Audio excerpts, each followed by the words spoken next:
Со над 100 PM10 честички на метар кубен попладнева аеродром и Новолисиче се најдоа на врвот на најзагадени населени места. Утринава пак на листата на градови со најзагаден воздух предничаа Охрид, Тетово и Битола. За решавање на проблемот вчера вечер на протест излегоа Струмичани. Денеска Кумановци, а улиците беа затворени и во скопската општина Ѓорче Петров. Револтираните граѓани велат дека состојбата е алармантна. Загадениот воздух им предизвикува и главоболка, а воедно бараат и итно расчистување на депониите во општината.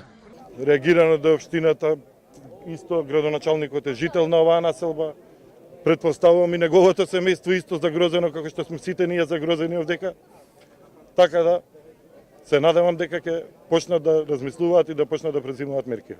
Освен депонијата во Ново село, жариште на овој проблем е и оно што се случува во Сарај, општина Сарај, односно во Крушопек, веднаш преку Вардар. Знаеме дека и таму се пали некој отпад.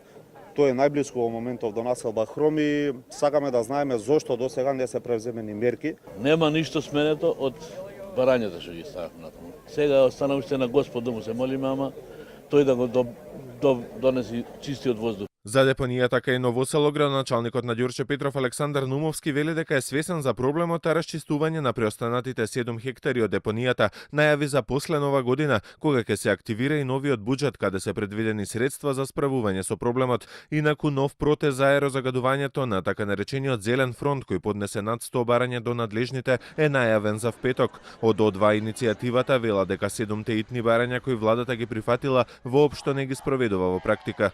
Од тие 7 ништо не беше исполнето, беа само прифатени и тоа што беше нагласено дека ќе биде усвоена на минатата седница не беше. Поголемиот дел од иницијативите сме и да повикаме на бойкот и граѓанска непослушност, доколку ваквиот игноратен однос или оставање само на зборови дека ќе се прифатат, дека имаат добра желба и дека проблемот е толку комплексен, значи достани се од зборови. Од Зелен фронт истакнаа дека ќе останат на улиците за да ги потсетат властите на нивните барања, бидејќи како што велат е прашање на живот или смрт.